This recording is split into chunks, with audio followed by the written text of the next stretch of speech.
तो कैसे आप सभी का स्वागत करते हैं हमारे YouTube चैनल पे।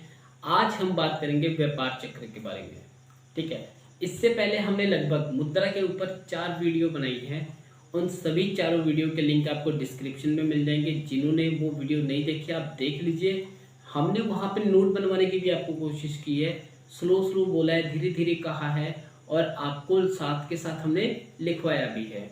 तो कोशिश यही है हमारी कि जो DDU के फाइनल एग्ज़ाम टेस्ट होने वाले हैं वहाँ पर आपकी रैंकिंग काफ़ी अच्छी हो जाए, काफ़ी अच्छे हाई स्कोर आप कर सकते हो। क्यों?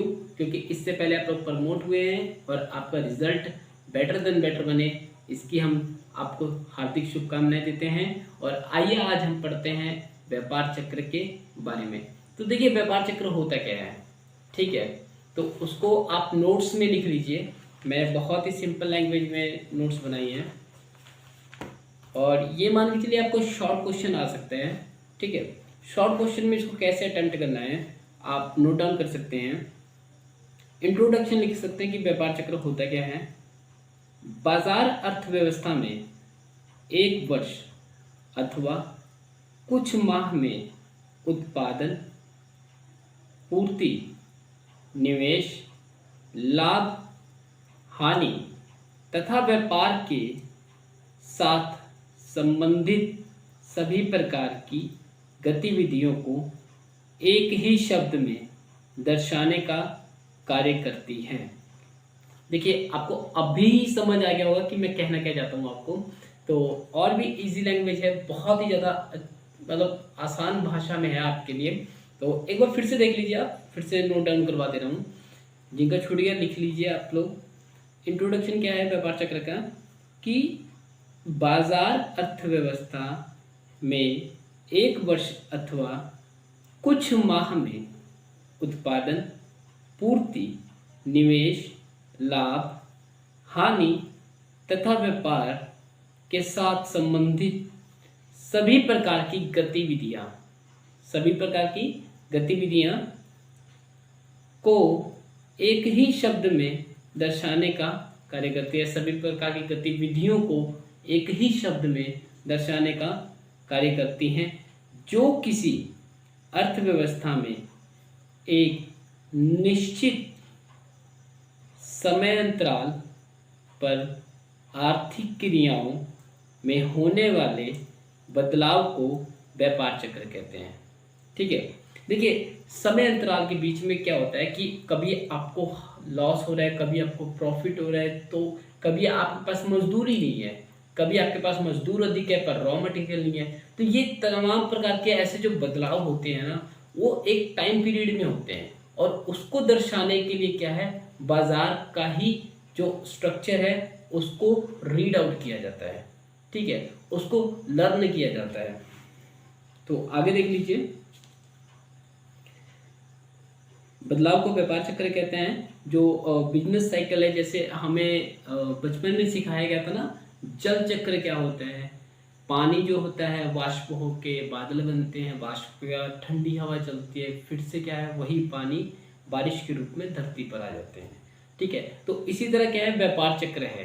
तो आर्थिक मंदी, तेजी, ये सब चीज़ें हैं आपको दिखाई दे सकती हैं। ठीक है, इसलिए हमने एक PDCA साइकिल भी बनाया था, वो भी आपको लिंक डिस्क्रिप्शन में मिल जाएगा, आप उस वीडियो को भी चेक कर लीजिएगा।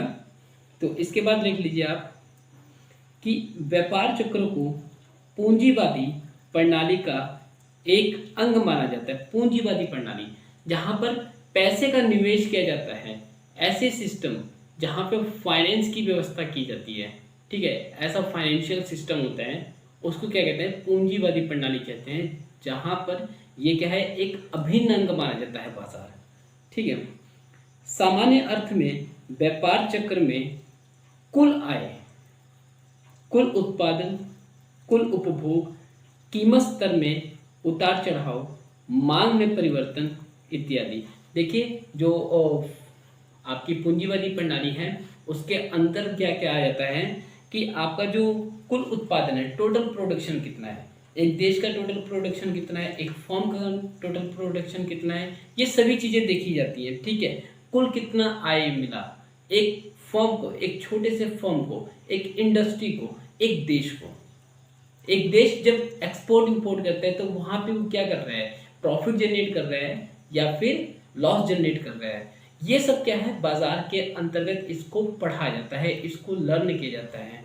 ठीक है, इसके बाद क्या है, पूंजीवादी व्यवस्था में दो मुख्य भाग होते हैं। पहला क्या है, दो मुख्य भाग में से एक तेजी होती है, दूसरी क्या होती है, मंदी होती है। तेजी से मतलब आप समझ रहे हैं कि जब मार्केट ग्रो कर रहा होता है। मंदी से है कि जब मार्केट लॉकडाउन में आपने देखा था कि जीडीपी आपकी माइनस में चली गई थी।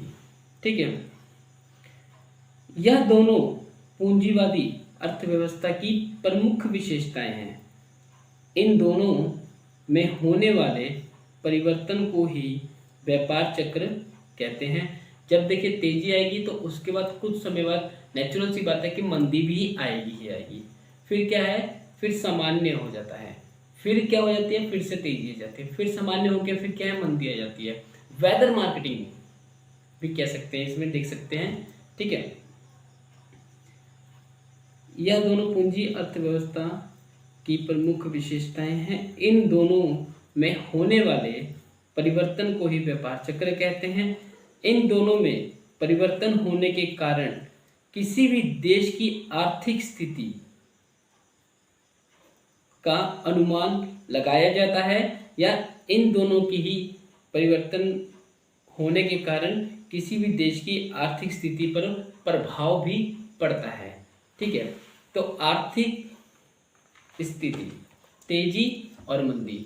ठीक है, तो ये तो आप समझ रहे हैं कि व्यापार चक्र होता क्या है, जहां पर क्या है, एक लिमिटेड टाइम पीरियड होता है और उस बीच में आपको क्या दिखा जाता है कि आप लाभ कमा रहे हैं, हानि कमा रहे हैं, आप लोगों को रोजगार दे रहे हैं, या आप क्या कर रहे हैं कि महंगाई को बढ़ा रहे हैं, किस तरह से। इन सभी जितने भी इसके फैक्टर होते हैं उन सभी को रीड आउट किया जाता है, मार्केट एनालाइज किया जाता है कि हाँ बाजार में कैसी स्थिति चल रही है। यहाँ पर क्या है, मुद्रा की मात्रा बढ़ गई तो क्या उसका प्रभाव पड़ेगा हमारे बाजार पे, वो भी यहाँ पे रीड आउट किया जाता है। इससे पहले अगर हम समझें तो इकोनॉमिक्स, जो एक माइक्रो इकोनॉमिक्स है और मैक्रो इकोनॉमिक्स है।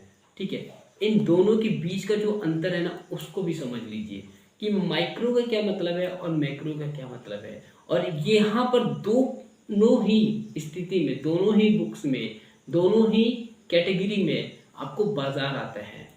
ठीक, माइक्रो इकोनॉमिक्स का बाजार कैसा है, मैक्रो इकोनॉमिक्स का बाजार कैसा है। ठीक है, खुला बाजार, बंद बाजार। ठीक है, ये तमाम प्रकार के ऐसे बाजार की प्रक्रियाएं हैं जो आपको समझना बहुत ही ज़्यादा मोस्ट इंपॉर्टेंट हो जाता है। ठीक है, अब ये आप समझेंगे क्यों, है ना, तो ये आपको इसलिए समझना पड़ेगा क्योंकि जब भी आप किसी गवर्नमेंट जॉब की या रीजनिंग की प्रिपरेशन कर रहे होते हो, ठीक है, स्पेशली आप यूजीसी नेट की प्रिपरेशन कर रहे हो, चाहे आप कॉमर्स से हो, अगर आप बीकॉम कर रहे हो, एमकॉम कर रहे हो, आप ये सोचो कि इकोनॉमिक्स की क्लास है, आप इकोनॉमिक्स सिर्फ एक नाम अलग है ना, कॉमर्स से इकोनॉमिक्स नाम अलग है, पर चीज़ें तो वही है ना, मार्केट तो वही है, लोग वही हैं, करेंसी वही है। ठीक है, सिचुएशंस वही हैं, मुद्रास्फीति, मुद्रा अपस्फीति। मुद्रास्फीति में क्या होता है कि जब भी क्या होता है, बाजार में किसी भी वस्तु की मांग बढ़ जाती है। और वो मांग कैसे बढ़ती है, ठीक, और मांग बढ़ने का प्रभाव क्या पड़ता है। ठीक, अगर मान लीजिए प्रोडक्शन लो है और डिमांड हाई है तो वहां पर वस्तु की कीमत क्या हो जाती है, बढ़ जाती है। ठीक है, अब यहाँ पर देखिए मुद्रास्फीति में क्या होता है कि जब भी बाजार में मुद्रा की मात्रा बढ़ जाती है, अभी तक तो डिमांड बढ़ रही थी, अब क्या है, मुद्रा की मात्रा बढ़ गई, लोगों के पास पैसा आ गया। ठीक, अब लोगों के पास पैसा आ जाएगा तो लोग क्या करेंगे, पैसा ज़्यादा खर्च करेंगे। अब पैसा ज़्यादा खर्च करने से क्या है, वस्तु की कीमत एकदम से बढ़ जाएगी, वस्तु की कीमत एकदम से बढ़ जाएगी। मान लीजिए यदि एक व्यक्ति की इनकम 5,000 रुपये है और अचानक से उसकी इनकम 25,000 हो गई, मतलब 5 गुना बढ़ गई, तो उसके खर्चे भी क्या है, 5 गुना बढ़ जाएंगे, बिना मतलब के भी पैसे खर्च होगा। ठीक है, और बिना मतलब के वो वस्तुएं भी खरीदेगा, जबकि उसको उस वस्तु की उतनी मात्रा में ज़रूरत भी नहीं होगी, फिर भी वो क्या करता है, उस वस्तु को खरीदेगा। जब वो वस्तु खरीद लेगा तो मार्केट में वस्तु की तो कमी आ जाएगी, और मार्केट में वस्तु की कमी आने से क्या है, डिमांड बढ़ जाएगी और फिर से महंगाई क्या है, बढ़ जाएगी। तो ये सभी चीज़ें जब हम फैक्टर, जब जितने भी हम एनालाइज करते हैं, रीड आउट करते हैं ना, तो इन्हीं को क्या कहते हैं, बाजार चक्र कहते हैं। मार्केट में कोई भी एडवर्टाइजमेंट आप कर रहे हैं, ठीक, उस एडवर्टाइजमेंट का नेगेटिव इफेक्ट क्या है, पॉजिटिव इफेक्ट क्या है, हमारा प्रोडक्ट क्या है, हमारे प्रोडक्ट से वो एडवर्टाइजमेंट कितना मिलता जुलता है, ये सभी चीज़ें क्या हैं, हम बाजार चक्र में इसको एनालाइज करते हैं। ऐसी बहुत सी चीज़ें हैं जो हम बाजार चक्र में पढ़ते हैं, और उनको समझने के लिए और उनके बारे में देखने के लिए आप हमारे अगली वीडियो का इंतज़ार कीजिए। और उम्मीद करता हूँ कि आपने ये नोट्स लिख लिया होगा। थैंक यू, धन्यवाद।